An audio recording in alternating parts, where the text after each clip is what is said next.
അസ്സലാമു അലൈക്കും വറഹ്മത്തുള്ളാഹി വബറകാതുഹു. ഹദീസ് പഠനം.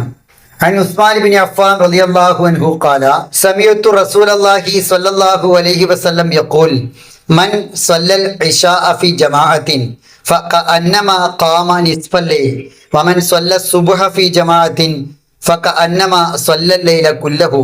ഇമാം മുസ്ലിം റഹിമഹുല്ലാഹ് റിപ്പോർട്ട് ചെയ്യുന്നു, ഉസ്മാൻ ഇബ്നു അഫ്ഫാൻ റളിയല്ലാഹു അൻഹു പറഞ്ഞു, റസൂലുള്ളാഹി സ്വല്ലല്ലാഹു അലൈഹി വസല്ലമ പറയുന്നത് ഞാൻ കേട്ടു. ആരെങ്കിലും ഇശ ജമാഅത്തായി നിർവഹിച്ചാൽ രാത്രി പകുതി നമസ്കാരം നിർവഹിച്ചതുപോലെയായി. ആരെങ്കിലും സുബഹി ജമാഅത്തായി നിർവഹിച്ചാൽ രാത്രി പൂർണ്ണമായും നമസ്കരിച്ചതുപോലെയായി എന്ന്.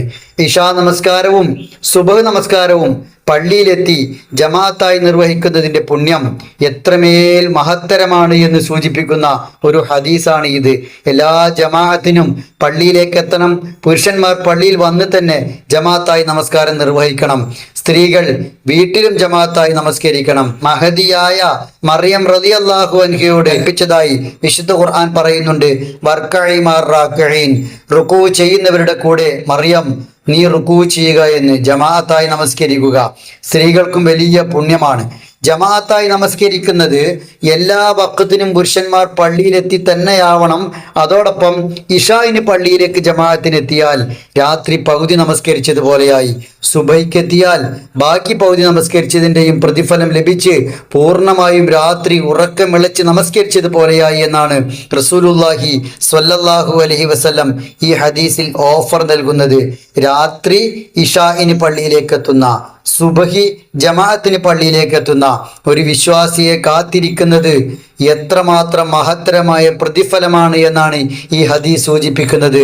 വിശ്വാസികളെ സംബന്ധിച്ചിടത്തോളം അവർക്ക് വീടല്ല നമസ്കാരത്തിൻ്റെ ഇടം, അത് വിശ്വാസിനികൾക്കാണ്. വിശ്വാസികൾക്ക്, പുരുഷന്മാർക്ക് അവർ ജമാഅത്തായി പള്ളിയിൽ തന്നെ നമസ്കരിക്കാൻ എത്തേണ്ടതുണ്ട്. അതാണ് പ്രവാചകൻ റസൂൽ കരീം സല്ലല്ലാഹു അലൈഹി വസല്ലമയുടെ സുന്നത്ത്. ആ സുന്നത്ത് മുറുകെ പിടിക്കാൻ ഓരോരുത്തരും ബാധ്യസ്ഥരാണ്. ഇശാ നമസ്കാരം ജമാഅത്തായി നിർവഹിക്കാൻ പള്ളിയിലെത്തുമ്പോൾ കേവലം ഒരു നമസ്കാരത്തിന്റെ പ്രതിഫലമല്ല ലഭിക്കുന്നത്, രാത്രി പകുതി മുഴുവൻ നമസ്കരിച്ചതിന് പോലെയാണ് ആ വ്യക്തിക്ക് പ്രതിഫലം ലഭിക്കുന്നത്.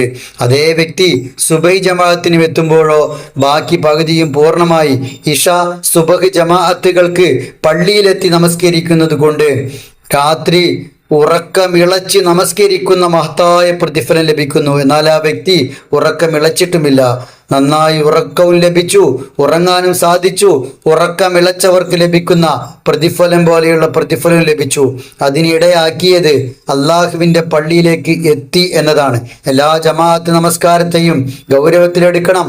റസൂൽ കരീം സല്ലല്ലാഹു അലൈഹി വസല്ലം പറഞ്ഞ ഇശാ ജമാഅത്ത്, സുബഹി ജമാഅത്ത് രാത്രി പൂർണ്ണമായി നമസ്കരിക്കുന്നതിനെ പോലെ നമ്മളെ ആക്കി മാറ്റുന്ന ഈ രണ്ട് ജമാഅത്ത് സവിശേഷം ശ്രദ്ധിക്കാൻ വേണ്ടിയാണ് അള്ളാഹുവിൻ്റെ പ്രവാചകൻ ഇത്തരം ഒരു നിർദ്ദേശം നൽകിയത്. ഒരു ജമാഅത്ത് മുടക്കാതെ ളുഹറും അസറും മഗ്രിബും എല്ലാം പള്ളിയിലേക്ക് എത്തണം. ഈ രണ്ട് ജമാഅത്തിന് വളരെ കൃത്യത പാലിക്കുമ്പോൾ ഈ പ്രതിഫലം ലഭിക്കാൻ വേണ്ടി അള്ളാഹുവോട് പ്രാർത്ഥിക്കുകയും വേണം. പടച്ച റബ്ബേ, ഞാൻ ഇശാ ജമാഅത്ത് പള്ളിയിൽ നമസ്കരിച്ചു, എനിക്ക് രാത്രി പകുതി നമസ്കരിച്ചതിൻ്റെ പ്രതിഫലം നൽകണമേ. സുബൈ നമസ്കാര ശേഷം ഇതാ സുബൈയും നിന്റെ അനുഗ്രഹം കൊണ്ട് നമസ്കരിച്ചിരിക്കുന്നു, ഒരു രാത്രി മുഴുവൻ നമസ്കരിച്ചതിൻ്റെ പ്രതിഫലം നൽകണമേ എന്ന് അള്ളാഹുവോട് പ്രാർത്ഥിച്ച് അള്ളാഹുവിൻ്റെ പ്രവാചകനിലൂടെ ഓഫർ നൽകപ്പെട്ട ഈ പ്രതിഫലം നേടിയെടുക്കണം. ഈ രണ്ട് ജമാഅത്തുകൾ പ്രത്യേകിച്ച് വലിയ തിരക്കുകളൊന്നും പറയാനില്ലാത്ത ജമാഅത്തുകളുമാണ്. സാധാരണഗതിയിൽ കുറേയേറെ ആളുകൾ അവരുടെ ജോലി കഴിഞ്ഞ് വീട്ടിലേക്ക് എത്തുന്ന സമയമാണ് ഇശാ ജമാഅത്ത്. വളരെ ഫ്രീ ടൈമാണ് സുബഹി ജമാഅത്ത്. അതുകൊണ്ട് ഇവ രണ്ടിലും കണിശമായ ചിട്ടയുണ്ടാക്കാനും മറ്റുള്ളവരെ അതിന് പ്രേരിപ്പിക്കാനും നമുക്ക് സാധ്യമാകണം. വലിയ പ്രതിഫലത്തിനിടയാക്കുന്ന ഈ പ്രേരിപ്പിക്കുക എന്ന പുണ്യകർമ്മം കൂടി നാം ചെയ്യുകയും ഈ സന്ദേശം മറ്റുള്ളവർക്ക് എത്തിക്കുകയും ചെയ്യുക. അല്ലാഹു സുബ്ഹാനഹു വ തആല നമ്മെ അനുഗ്രഹിക്കുമാറാവട്ടെ.